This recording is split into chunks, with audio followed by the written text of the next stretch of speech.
The door creaked open at midnight, and Delores Washington froze in the shadows of her own hallway, heart pounding like a drum in a silent church, as she overheard her son, the pastor, whispering to her daughter on the phone. "Mama's annuity is our ticket out. If she won't sign it over, we'll make her." That was the moment Dee knew she wasn't just leaving, she was running for her life. Delores D. Washington had always been the rock of her family, the unyielding pillar in a world that seemed determined to crumble around her. At 68, after 35 years teaching third graders in the bustling schools of Memphis, Tennessee, she had retired with a modest pension, a house full of memories, and two grown children who treated her like an endless well of resources. Her son, Reverend Elijah Washington, 42, led a small but ambitious congregation in the heart of the city, preaching sermons about divine provision while conveniently forgetting that his mother's checks funded his tailored suits and the church's leaky roof. Her daughter, Tamara, 38, was a whirlwind of impulse buys and failed ventures, her closet overflowing with designer bags she couldn't afford, always one credit card away from disaster. Dee had given them everything, her time, her savings, her soul, believing that family was God's greatest gift. But that night, as she pressed her ear against the cracked door of the guest room where Elijah had crashed after a long day at the pulpit, his words sliced through her like a serrated knife. "Tamara, listen," he hissed, his voice low and urgent. "The old girl's getting forgetful. We push her a bit, get power of attorney. The Lord provides, right? That annuity's worth 200 grand, easy." Dee's blood ran cold. Power of attorney? Forgetful? She was sharper than both of them combined, grading papers in her mind even in retirement. But this wasn't just greed, it was a plot, a betrayal that turned her home into a trap. She slipped back to her bedroom, her mind racing. For years, she'd ignored the signs, the missing jewelry blamed on burglars, the forged checks she forgave as mistakes, the way they isolated her from friends, insisting she didn't need anyone but family. Now it all clicked into a terrifying puzzle. They weren't just ungrateful, they were dangerous. Dee didn't sleep that night. Instead, she planned. By dawn, she had packed a single suitcase with essentials, her birth certificate under her maiden name, Jenkins, a few changes of clothes, her Bible, and the cash she'd squirreled away in a coffee can, $5,000 from years of pinching pennies.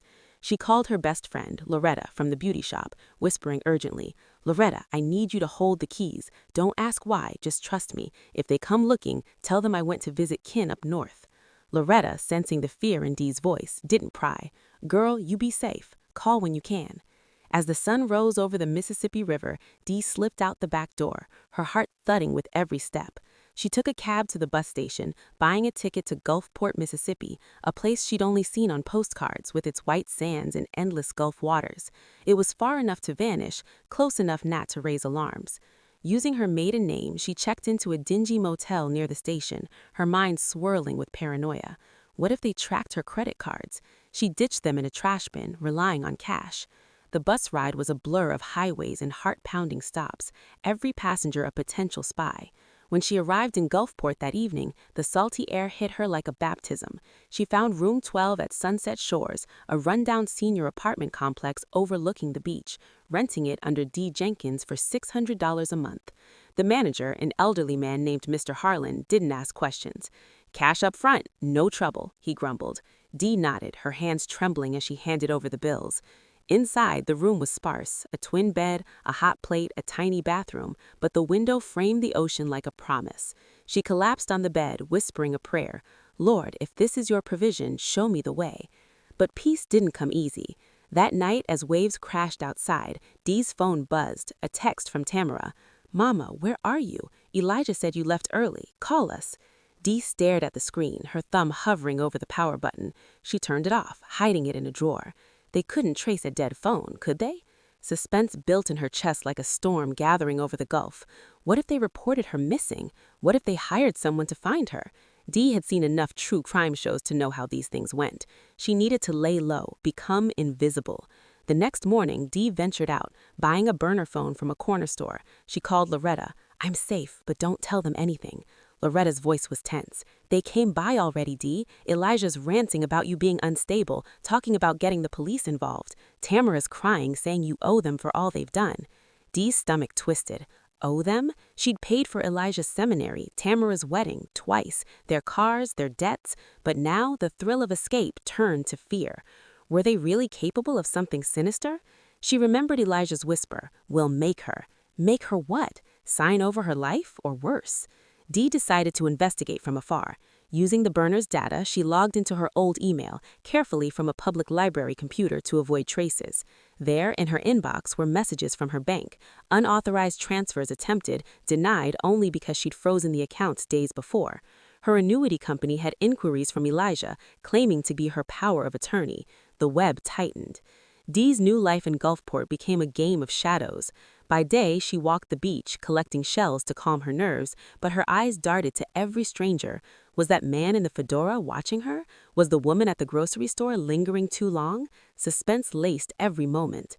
She befriended a few residents at Sunset Shores, Mr. Harlan, who shared war stories, and Miss Ruby, a retired nurse with a sharp tongue. "You look like you're running from something, honey," Ruby said one evening over sweet tea on the porch. Dee confided a bit. Ungrateful kids, money troubles. Ruby nodded. Family can be the worst kind of thief. Steal your heart, then your wallet. That night, Dee's burner buzzed, a withheld number. She answered, breath held. "Mama, is that you?" Tamara's voice, tearful. "How did you get this number?" Dee demanded, panic rising. "Loretta slipped, said you sounded scared. Please come home, Elijah's worried sick." Dee hung up, smashing the phone against the wall. Loretta betrayed her? No, Loretta was loyal. It must be a lie. Suspense clawed at her. How far would they go? She bought another burner the next day, calling Loretta. "Did you give them my number?" Loretta gasped. "No, Dee. They broke into your house again, found your old phone bills or something. Elijah's talking crazy, saying you're having a breakdown, that he needs to commit you for your own good." Commit her? The word sent shivers. Elijah, the man of God, plotting institutionalization for her money. Dee's investigation deepened. At the library, she searched public records. Elijah's church, tax liens, complaints of embezzlement. Tamara's name on bad checks. The pieces interlinked. Her pension checks deposited into their accounts, loans never repaid. A thrilling discovery, an old email from Elijah to a lawyer discussing guardianship for incapacitated parent. Date? 2 months ago. They'd planned this before her retirement. Dee's retirement party flashed in memory. The empty chairs where they promised to sit, the cake she cut alone. They'd shown up the next week, all smiles, pushing papers. "Cash in the annuity, Mama, for the church. God will bless you." She'd refused, and now this. The suspense escalated when Dee spotted a car circling Sunset Shores, a black sedan with Tennessee plates. Her heart hammered. Was it the PI? She ducked inside, watching from curtains. The car parked, a man in a trench coat stepped out, knocking on Mr. Harlan's door. Words exchanged, then he left. She bought another burner the next day, calling Loretta. "Did you give them my number?" Loretta gasped. "No, Dee. They broke into your house again, found your old phone bills or something. Elijah's talking crazy, saying you're having a breakdown, that he needs to commit you for your own good." Commit her? The word sent shivers. Elijah, the man of God, plotting institutionalization for her money. Dee's investigation deepened. At the library, she searched public records. Elijah's church, tax liens, complaints of embezzlement. Tamara's name on bad checks. The pieces interlinked. Her pension checks deposited into their accounts, loans never repaid. A thrilling discovery, an old email from Elijah to a lawyer discussing guardianship for incapacitated parent. Date? 2 months ago. They'd planned this before her retirement. Dee's retirement party flashed in memory. The empty chairs where they promised to sit, the cake she cut alone. They'd shown up the next week, all smiles, pushing papers. "Cash in the annuity, Mama, for the church. God will bless you." She'd refused, and now this. The suspense escalated when Dee spotted a car circling Sunset Shores, a black sedan with Tennessee plates. Her heart hammered. Was it the PI? She ducked inside, watching from curtains. The car parked, a man in a trench coat stepped out, knocking on Mr. Harlan's door. Words exchanged, then he left. Dee confronted Harlan. "Who was that?" Harlan shrugged. "Some fella asking about a missing granny from Memphis. Described you to a T. I told him no such lady here." Relief mixed with terror. They were close. That night, storm clouds gathered, mirroring Dee's turmoil. She dreamed of Elijah's hands on her shoulders, forcing a pen into her grip. Waking in sweat, she paced. Ruby knocked at dawn. Saw the car too. Honey, you need a plan B. Together they plotted. Fake trails. Dee mailed a postcard to Loretta from a post office in Biloxi, heading to Florida. Let them chase ghosts. But the thrill intensified. A package arrived, no return address. Inside, her old Bible, pages marked with verses on obedience. A note, "Come home, Mama, the prodigal returns." Elijah's handwriting. How did they find her address? Paranoia peaked. Dee changed rooms to 18, higher up, better view for spotting threats. She dyed her hair, bought oversized sunglasses. Days blurred into vigilance. Then a breakthrough. Mr. Amos, the lawyer, uncovered more. Your son's church is bankrupt. He's facing charges if he can't pay up. Your annuity is his Hail Mary. Dee filed anonymously, alerting authorities. But the response came swift. A midnight call on her new burner. We know where you are, Mama. Gulfport ain't far. Come quietly or we'll make it public. Senile old lady running from loving kids. Tamra's voice, cold as ice. Dee hung up, but the threat lingered. The interlinked web of family bonds turned to chains. She had to end it. Chapter 3. Waves of Deception. The Gulf's waves crashed relentlessly, a symphony of nature's indifference to Dee's mounting dread. It had been a month since her arrival, and Gulfport's charm, its piers, seafood shacks, and sunset strolls, felt like a fragile veil over the thriller unfolding in her life. Room 18 offered a higher vantage, but sleep evaded her, every creak a footstep, every shadow a pursuer. Ruby became her confidant, smuggling groceries when Dee feared venturing out.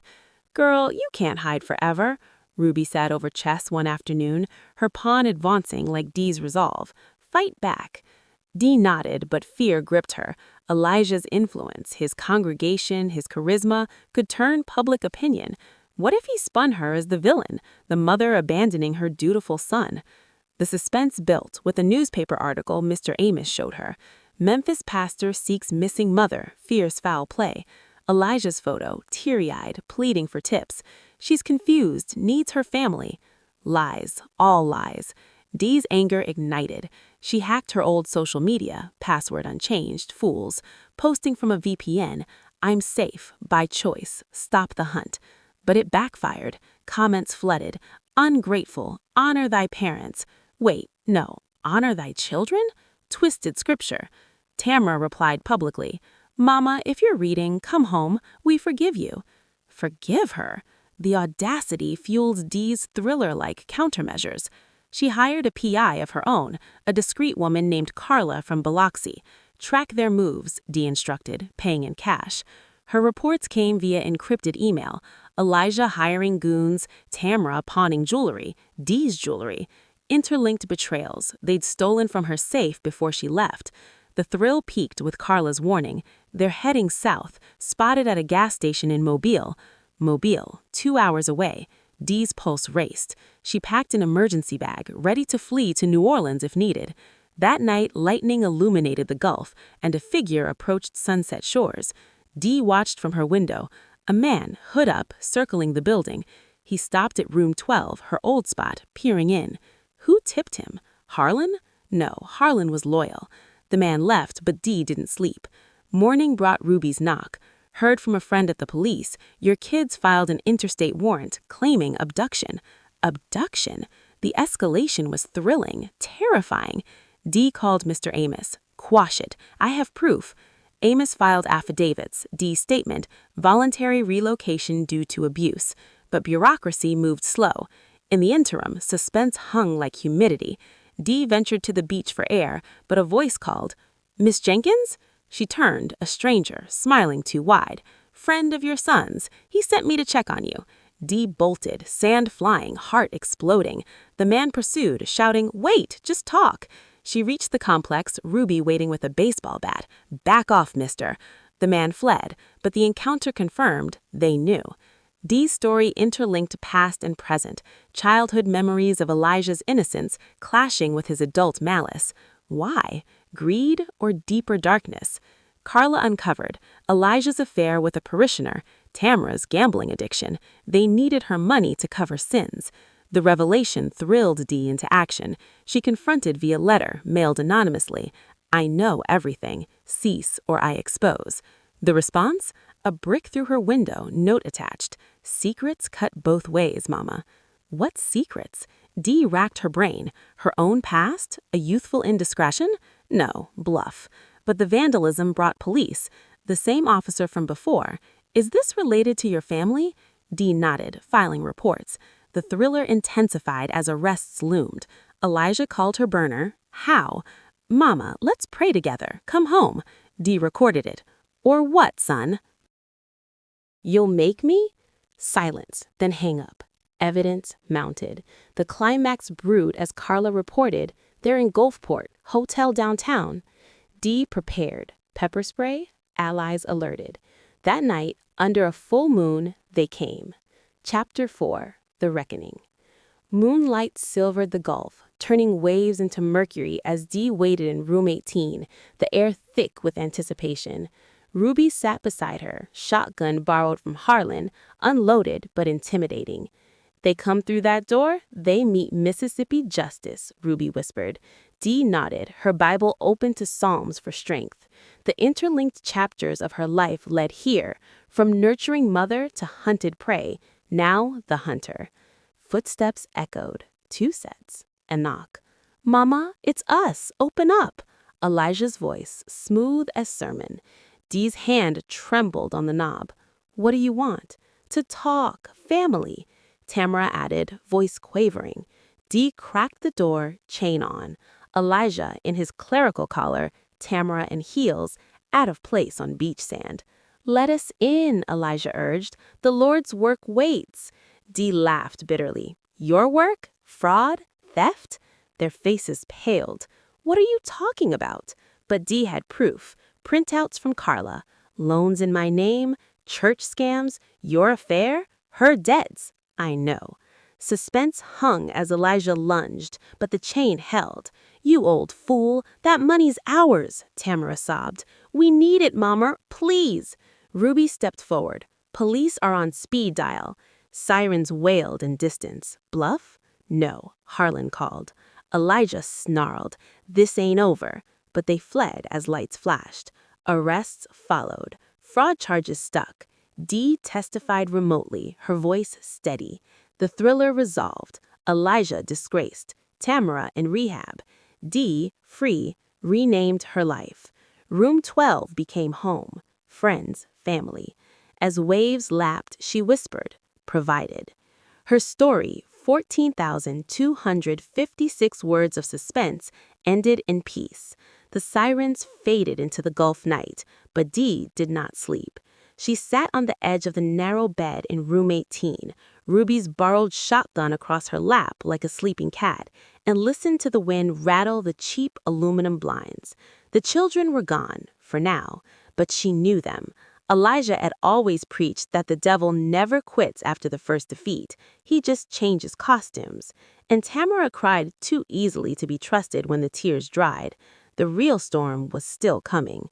Ruby left at dawn with a hug and a warning. "Lock every bolt, sugar, and keep that burner charged. I'll be right downstairs in 3 if you holler."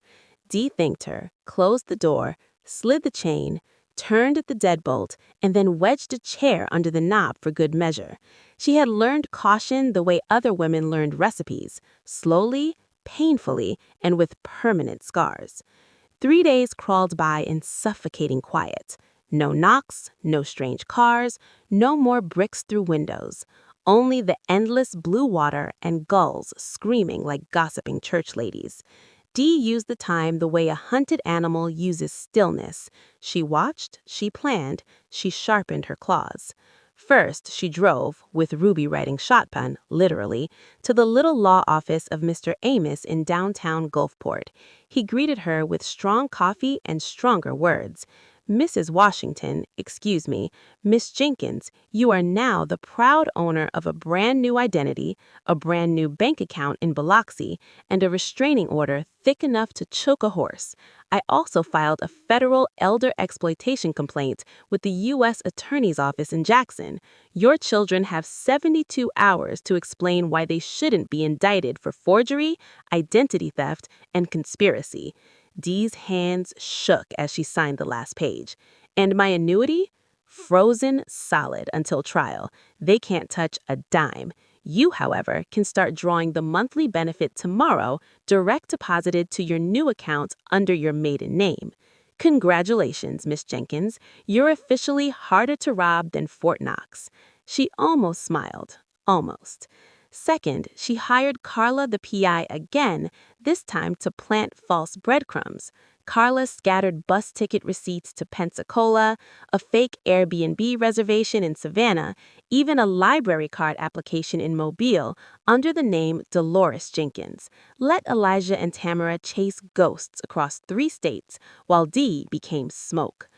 Third, she did something she had never done in 68 years. She bought herself a gift, a small silver .38 revolver from a pawn shop on Pass Road, registered legally to D. Jenkins with a box of hollow points and a concealed carry class scheduled for the following Saturday.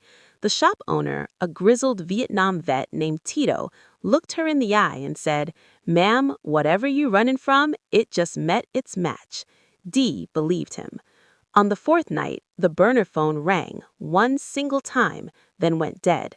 A voice message, distorted through a filter so it sounded like a demon gargling gravel. "Enjoy your little vacation, Mama. Every prodigal has to come home eventually. We'll be waiting." Dee played it 3 times, wrote down every syllable, and emailed the file to Mr. Amos and to Carla with the subject line, "Death threat." Then she deleted it, smashed that burner, and bought a new one before breakfast. The next afternoon, the sky turned the color of a fresh bruise. A hurricane watch scrolled across the television, Category 2, possibly 3, aimed straight at the Mississippi coast. Evacuation orders for low-lying areas. Sunset Shores sat 1 block from the beach. Technically voluntary evacuation, practically mandatory for a woman living alone. Ruby knocked. "We riding this one out together at my sister's place in Hattiesburg, baby. Pack light." Dee hesitated. Hattiesburg was inland, safer, but it also meant leaving room 18 empty, vulnerable, if Elijah and Tamara were watching. She made her choice. "I'm staying." Ruby argued, cussed, finally hugged her fierce. "Stubborn as a Mississippi mule. Call me every hour on the hour, you hear?" Dee promised. By nightfall, the wind screamed like a woman giving birth. Rain lashed sideways, palms bent double. Power flickered and died. Dee sat in the dark with her revolver on the table, a foot from her hand, a hurricane lantern throwing gold light across the walls. She had filled every pot and bottle with water, lined the bathtub, boarded the window from the inside with plywood. She was ready. At 2:17 a.m., the knock came. 3 slow, deliberate raps that somehow cut through the howling storm. "Mama, open the door. It's flooding out here." Tamara's voice, small and soaked. Dee's heart jackhammered. She crept to the peephole. Tamara stood on the breezeway in a yellow rain slicker, hood up, water streaming off her. Alone. No Elijah in sight. "Please, Mama, I'm scared. I just want to talk." Every maternal instinct Dee still possessed screamed to open the door. 40 years of muscle memory, kissing skinned knees, wiping tears, frying chicken on Sunday, rose up like a tide. But the new Dee, the one forged in betrayal and gunfire warnings, lifted the revolver instead. She cracked the door exactly 3 inches, chain still latched, gun hidden behind her thigh. "Take 2 steps back and put your hands where I can see them." Tamara's eyes widened. "Mama, it's me." "Hands up." Tamara obeyed, trembling. Rain plastered her braids to her face. She looked small, pitiful, the little girl who once begged for one more bedtime story. "I left Elijah," she sobbed. "He's crazy, Mama, talking about hurting you if you won't sign the papers. I couldn't let him. I hitched a ride in the storm to warn you." Dee studied her daughter's face for the lie and found it flickering like bad fluorescent light. "Where's your brother now?" "Still in Mobile. He thinks I'm getting groceries." Tamara's teeth chattered. "Please let me in. I'm freezing." Dee's finger tightened on the trigger. Something moved in the shadows behind Tamara, a taller figure stepping out of the stairwell, raincoat flapping like bat wings. Elijah. "Praise Jesus, there's my wandering sheep," he called, voice oily with false joy. He held a black umbrella and something long wrapped in plastic. A shotgun? A crowbar? The wind stole the shape. Tamara spun, terror real this time. "Elijah, I told you no!" "Shut up and get her to open the door," he snarled, all preacher pretense gone. Dee slammed the door, threw the deadbolt, shoved the dresser in front of it for good measure. Her hands did not shake now. They moved with the calm of a woman who had already died once and came back meaner. She grabbed the lantern and the revolver and slipped out the back slider onto the tiny balcony. The wind nearly ripped her off her feet, but she dropped to the wet concrete, crawled along the exterior walkway, and descended the far stairwell the residents used for smoking. Rain blinded her, but she knew every step by heart now. She circled the building in the dark until she stood beneath the breezeway, hidden by a dumpster that stank of shrimp shells and storm water. From the shadows, she watched. Elijah pounded on her door. "Mama, open up in the name of Jesus!" Tamara stood to the side, hugging herself, crying for real. Dee saw the truth then. Tamara hadn't come to warn her. She'd come to lure her out. Classic good cop, bad cop, straight from the crime shows they used to watch together on Dee's couch. Elijah gave the door one last kick, then pulled bolt cutters from under his raincoat. Metal shrieked. The doorframe splintered. They were inside her sanctuary in seconds. Dee lifted the revolver, thumb on the hammer, but she did not fire. Not yet. She waited, soaked to the bone, until she heard Tamara's panicked voice inside. "She's not here, Elijah. She's gone." "Find the papers, the bank book, anything," he roared. Drawers crashed. The lantern light danced wildly through the blinds. That was when the second set of sirens cut the night. Real ones this time, red and blue strobing off the wet pavement. Carla had been watching from the parking lot across the street, just like Dee paid her to do. 2 Gulfport PD cruisers screeched in, officers out with weapons drawn. "Hands in the air, step out slowly." Elijah tried the preacher voice one last time. "Officers, this is a family matter." But the sight of bolt cutters and a crowbar ended that quick. Tamara collapsed to her knees, sobbing. Elijah's face, when the cuffs clipped, was not holy rage. It was pure animal fear. Dee stayed in the shadows until the cruisers pulled away. Only then did she step into the strobing lights, rain washing the salt from her cheeks. The young black officer from weeks ago recognized her instantly. "Miss Jenkins, you all right, ma'am?" She handed him the revolver, but first, "I'm better than all right, baby. I'm free." Epilogue. Salt in her veins. 6 months later, the hurricane season had passed, taking the last of Delores, Washington's fear with it. The trial in Memphis was short and ugly. Elijah drew 7 years for fraud, theft, and violating the restraining order. Tamara took a plea for 5, tears streaming as she told the judge, "I just wanted my mama back." The judge replied, "You should have started with please and thank you, young lady." The church folded. The annuity remained untouched. The house on Memphis's south side sold at auction, proceeds split between a women's shelter and a scholarship in the name of Delores Jenkins, 3rd grade teacher, retired. Dee never went back.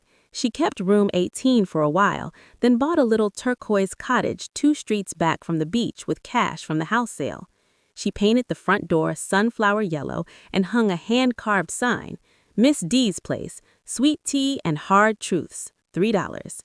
Tourists and locals lined up every afternoon. She taught reading to the children of shrimpers on Tuesdays, played bid whist with Ruby and the Sunset Shores widows on Thursdays, and took long sunrise walks collecting sea glass that she turned into wind chimes. Some evenings she sat on her porch swing, watching the Gulf turn gold, and whispered to the waves, "The Lord do provide. Just took me 68 years to figure out the address was mine all along." One Sunday, a letter came, no return address, prison postmark. Inside, a single sheet in Elijah's careful creature handwriting. "Mama, I found Jesus in here for real this time. I'm sorry, if you ever forgive me." Dee read it once, folded it into a paper boat, and set it sailing on the incoming tide. The Gulf took it without hesitation. That night, she danced, actually danced barefoot on the sand with Ruby and Miss Gloria from down the street. 3 old black women laughing, spinning under the stars, to Al Green coming from somebody's Bluetooth speaker. The moon laid a silver road across the water, straight to her feet, and for the first time in her whole life, Delores D. Jenkins felt the road was going the right direction. She lifted her sweet tea to the sky and said clear and loud so the ancestors could hear, "This one's for me." And the waves answered back, "Amen." They say hurricanes cleanse, but some stains only salt water and time can truly scrub away. 2 years later, Miss D's place had become a legend along Highway 90. The little turquoise cottage with the sunflower door now had a wraparound porch crowded with rocking chairs, wind chimes made of sea glass singing in every breeze, and a hand-painted sign that read, "Sweet tea, $3. Hard truths, free."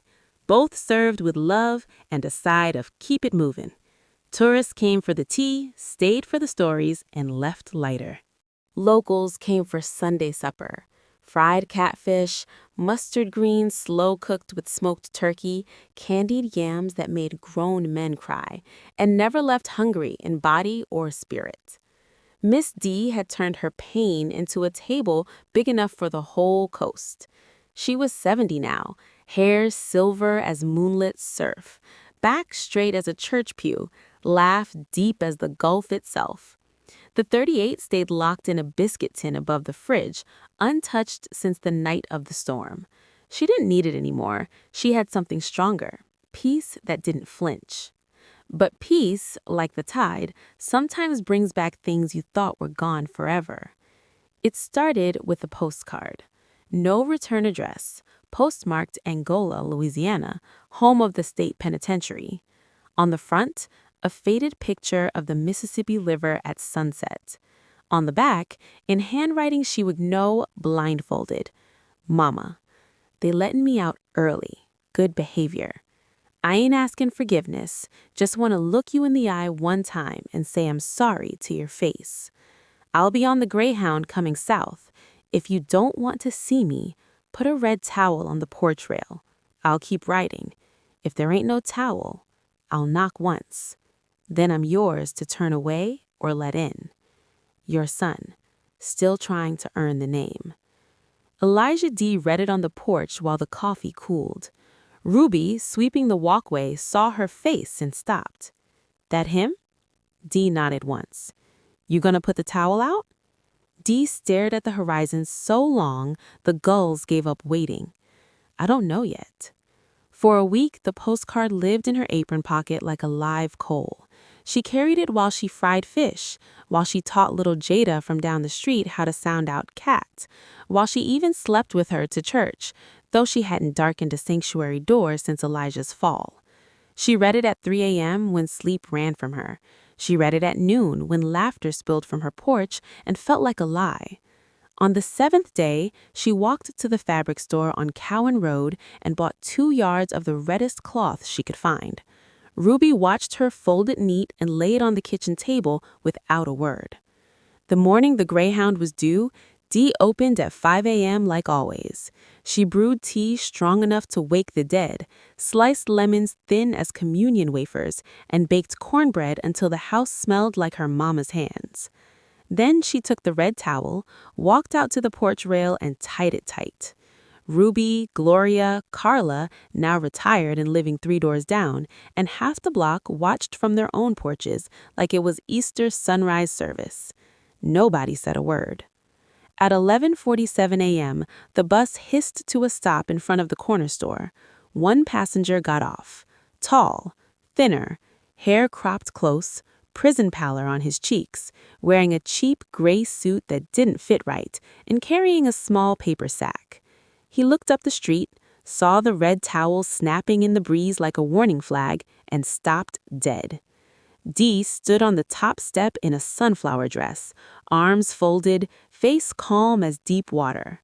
Elijah took one step, then another, then stopped 10 feet away. The sack trembled in his hand. "I see the towel," he said, voice rough from disuse. "I'll get back on the next bus." He turned. "Boy," Dee's voice cut clean across the yard, "you come all this way?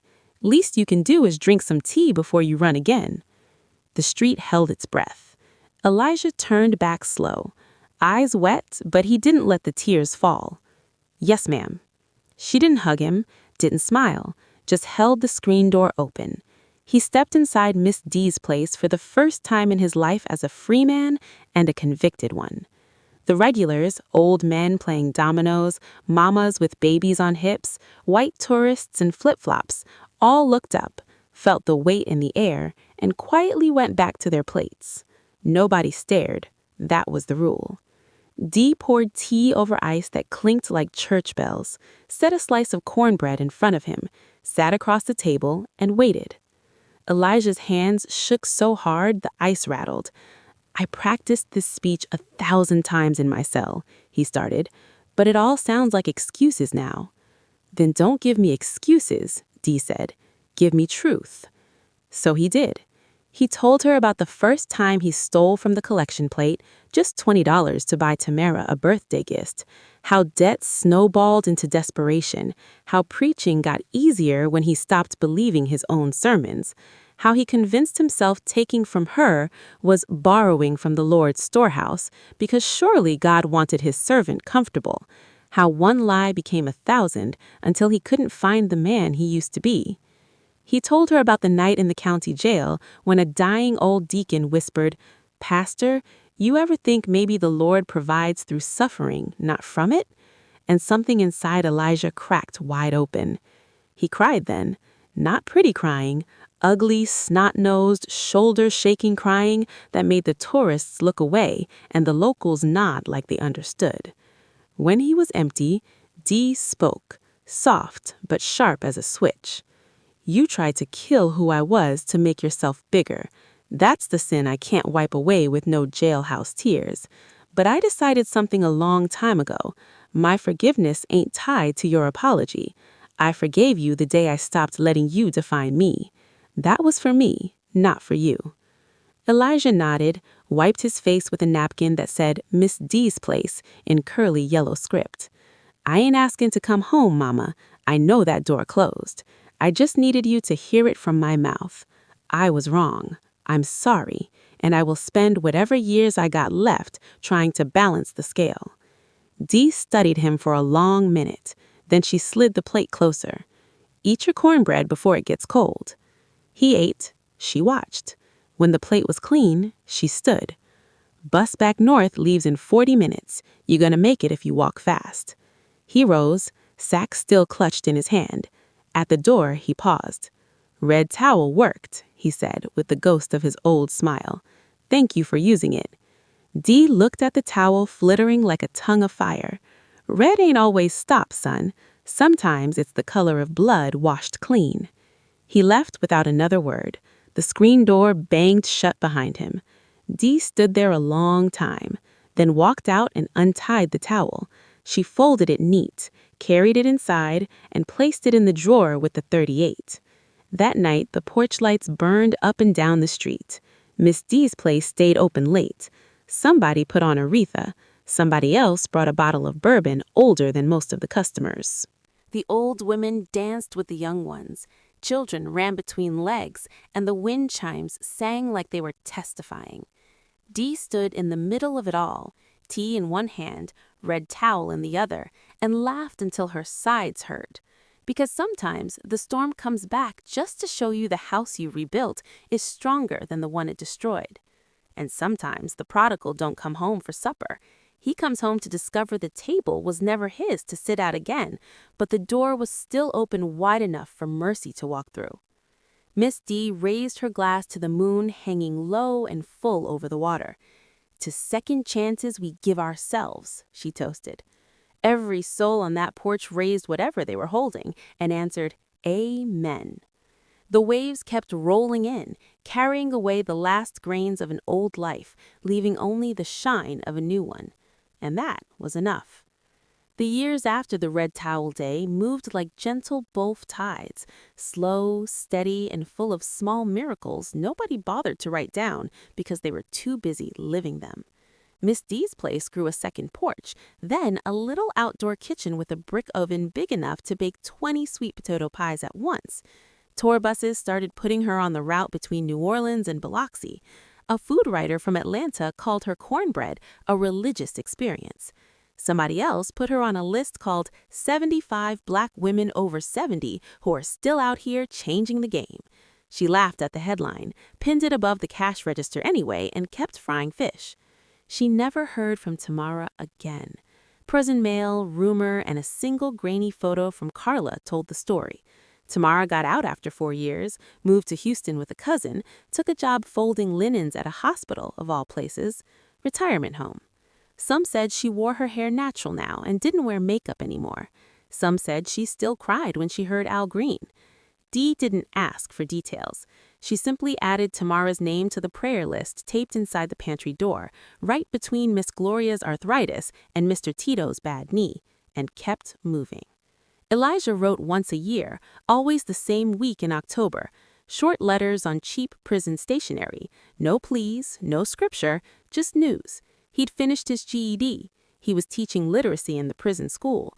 He'd started a garden behind the chapel and grew tomatoes so sweet the warden asked for the seeds.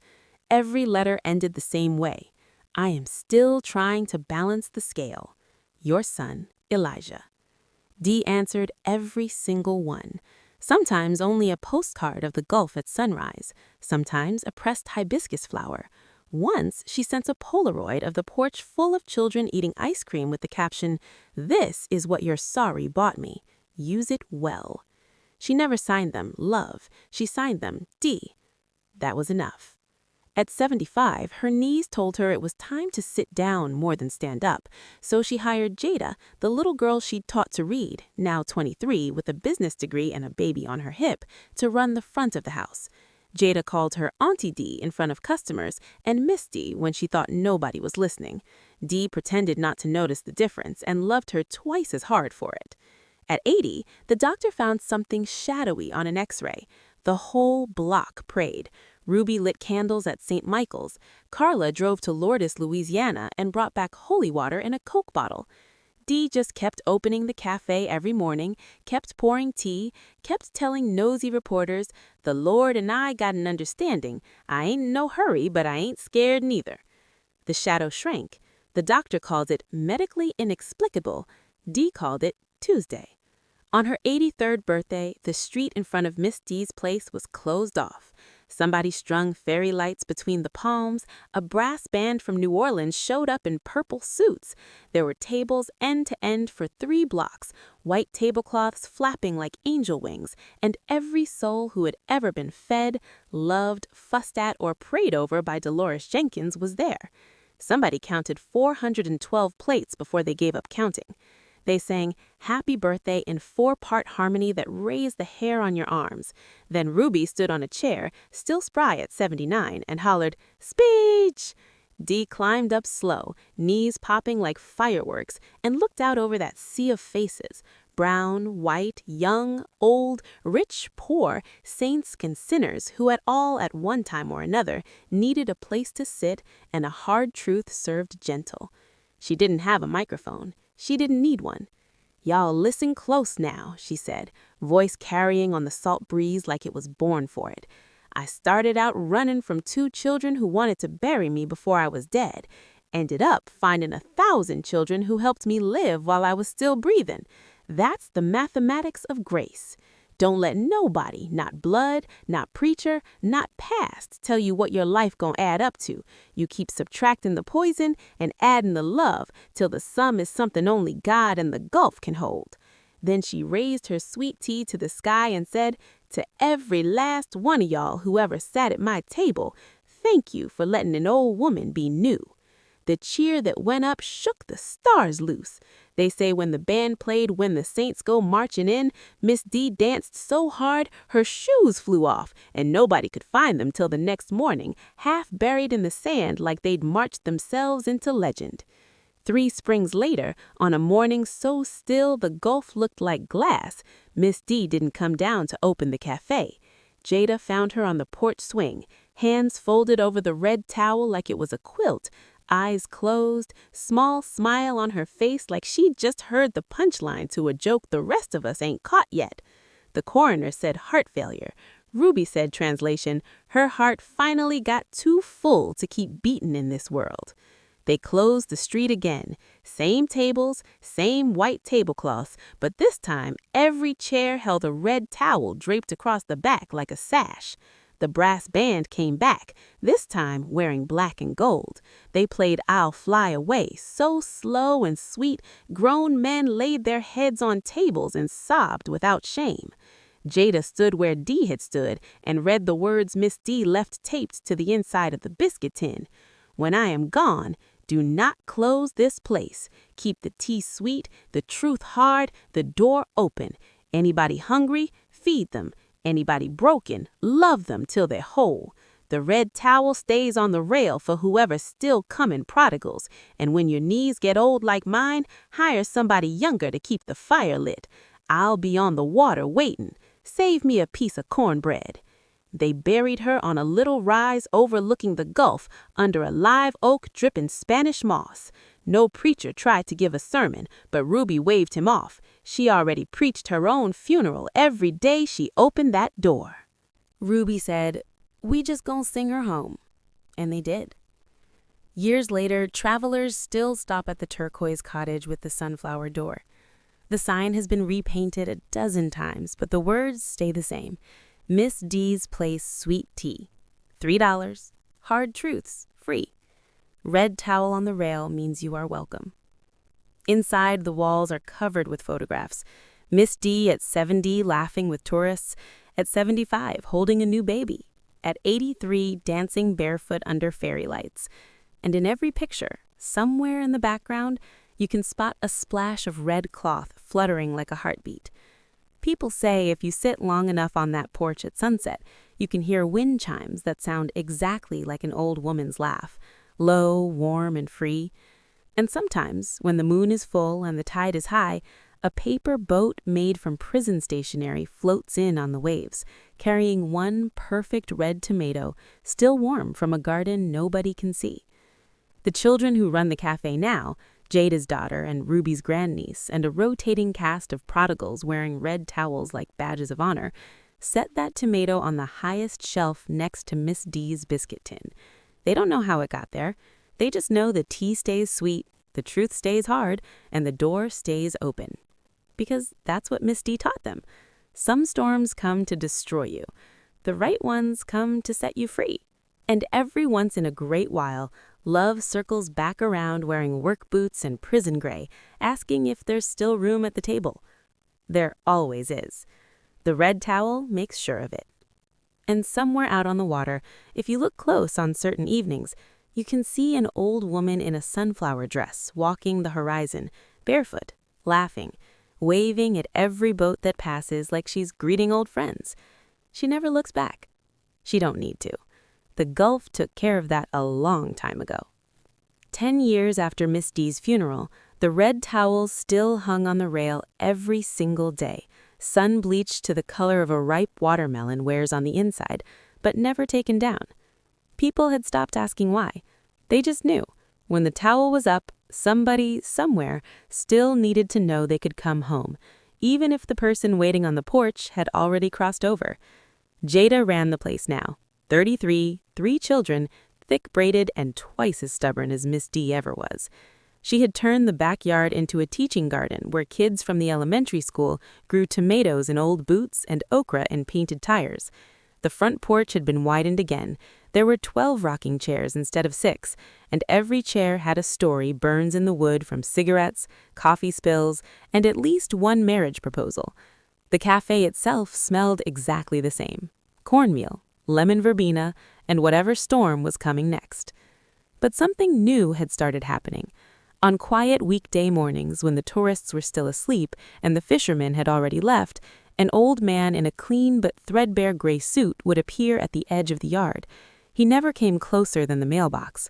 He would stand there for exactly 7 minutes, hat in hand, staring at the red towel like it might speak. Then he would place something small on the ground, a tomato still warm from his pocket, a single hibiscus bloom, once a child's drawing of a house with a sunflower door, and walk back toward the bus stop without a word. Nobody bothered him. Everybody knew who he was: Elijah Washington, paroled at 52, gray at the temples, shoulders stooped from prison yards and regret. He lived in a halfway house 20 miles inland, worked maintenance at a community college, and took the 6:10 a.m. Greyhound every third Thursday just to stand at that mailbox. He had been doing it for 6 years. Jada watched from the kitchen window the first time it happened. She was 27 then, still raw with missing Miss D, and her first instinct had been to march out with a cast-iron skillet and a scripture about wolves in sheep's clothing. But the red towel moved in the breeze like Miss D herself was shaking her head. Let him. So Jada let him. Year after year, the offerings piled up on the little shelf somebody built beside the mailbox. Tomatoes, flowers, drawings, handwritten apologies on prison stationery that the rain eventually turned to pulp. Jada swept the pulp into the garden, the tomatoes went into the gumbo, the flowers decorated Sunday tables. Nothing was wasted. That was the rule. Then one Thursday, the old man didn't come alone. He stepped off the bus with a woman beside him, tall, thin, hair twisted into a low bun going silver at the roots. She wore a plain navy dress and carried a small paper sack the old man always did, but her eyes were red-rimmed like she'd been crying for miles. Tamara. The block went still. Even the gulls shut up. Jada felt every ancestor who ever rocked on that porch lean in at once. Elijah and Tamara stood at the mailbox for a long time. Neither moved forward. The red towel flapped between them and the house like a referee. Finally, Jada wiped her hands on the apron Miss D's own hands had worn thin, walked down the steps, and stopped 5 feet away. "Heard y'all might be thirsty." Tamara's voice cracked like ice on a pond. "We didn't come to make trouble. We just wanted to see the place she made after everything." Elijah couldn't look up. His knuckles were white around the brim of his hat. Jada studied them the way Miss D used to study a child who'd lied about homework, patient, amused, and ready to flunk you with love. "Red towels up," Jada said. "That means the door's open, but the rules stay the same. You sit where there's room, you speak when spoken to, and you don't touch nothing that ain't offered." Tamara nodded hard, her bun threatened to come undone. Elijah just whispered, "Yes, ma'am." Jada turned and walked back up the steps. She didn't hold the door. She didn't have to. They followed like they were being pulled by a string tied around the heart. Inside, the cafe was half full of the usual early lunch crowd. Conversation dipped, then picked back up when folks recognized the newcomers and decided Miss D's rules outweighed their curiosity. Jada pointed to the corner table, the one everybody called Miss D's table because it sat under the biggest photograph of her, laughing with a baby on her lap. A single red towel was draped across the back of one empty chair. "Sit," Jada said. "Tea's comin'." She brought 2 glasses, no lemon, the way Miss D always served people who had business with grief. Then she went back to the kitchen and waited. Elijah and Tamara sat without speaking for a long time. Finally, Tamara reached into the paper sack and pulled out a small wooden box. She set it on the table like it might explode. Inside was every letter Miss D had ever sent Elijah in prison, tied with the same red ribbon that used to hold her Good Sunday hat. On top lay one new envelope, unsealed, addressed in handwriting grown shaky with age, but still proud, "To whoever finds this after I'm gone. If my children ever dark this door carrying sorrow heavier than pride, give them this box and 1 plate of whatever smellin' good that day. Tell them their mama said, 'Love kept the light on.' Regret gets to sit at the table, but it don't get to drive. D." Tamara's tears hit the tabletop before she could stop them. Elijah's shoulders started shaking, silent the way big men cry when they don't want the world to hear. Jada came back with 2 plates, catfish, greens, cornbread, no skimping. She set them down without ceremony. Eat, she said. Miss D didn't feed apologies on an empty stomach. They ate. Nobody in the cafe stared. Somebody turned the music up a notch. Aretha again, because some things are sacred. When the plates were clean, Elijah cleared his throat. Ma'am, Jada, we ain't here to ask for nothing. We just wanted to bring the box home. His voice cracked. And to say it out loud where she can maybe hear, we were wrong. Every day we breathe free is a day we don't deserve because of what we tried to take from her. Tamara added, barely audible, I work in a nursing home now. I wipe the mouths I used to ignore. I hear Miss D's voice every time I tie a shoe or fluff a pillow. I just needed her to know that. Jada let the silence settle. Then she reached under the counter and pulled out the original red towel, sun-faded almost pink now, soft as a prayer. This one's been flying 10 years, Jada said. Reckons it earned retirement. She handed it to Tamara. Tamara clutched it like it was the last life jacket on the Titanic. Jada continued, we got a fresh one going up tomorrow, but this one's yours to take or leave. Elijah looked at his sister. Something passed between them older than words. Tamara folded the towel small enough to fit in her palm, pressed it to her heart, and nodded. We'll take it, Elijah said, and we'll hang it on whatever porch we ever earn, so somebody else knows they can come home too. Jada smiled then, the same smile Miss D used to give when a child finally spelled cat without help. Bus back north leaves in 40 minutes, but y'all welcome to sit on the porch till then. Tea's on the house. They sat. The cafe hummed around them like nothing had changed and everything had. When the Greyhound pulled away an hour later, 2 figures stood on the curb waving until it disappeared. One was tall and thin in navy, clutching a faded red towel. The other was shorter, thicker, holding a wooden box tied with ribbon. Jada watched until the bus was a speck. Then she walked to the porch rail, untied the temporary towel, and replaced it with a brand new one, crimson, bright as a fresh-cut wound or a heart still beating. She patted it once, the way Miss D used to pat a child's head, and whispered to the wind, Table still set, Miss D. We got this until you send for us. Somewhere out on the water, laughter answered, low, warm, and free, riding the waves like it had nowhere else to be and all the time in the world to get there. And the red towel kept flying. Because some doors, once opened by a woman brave enough to choose herself, never really close again. They just wait, patient as the tide for whoever's ready to walk through carrying the only key that ever worked, a heart willing to say, I was wrong, and mean it. And one morning, 33 years to the day after Miss D first hung that towel, the last person any of them expected finally used it. It was a Tuesday in early October, sky the color of a washed-out denim shirt, air cool enough for long sleeves but still tasting of salt.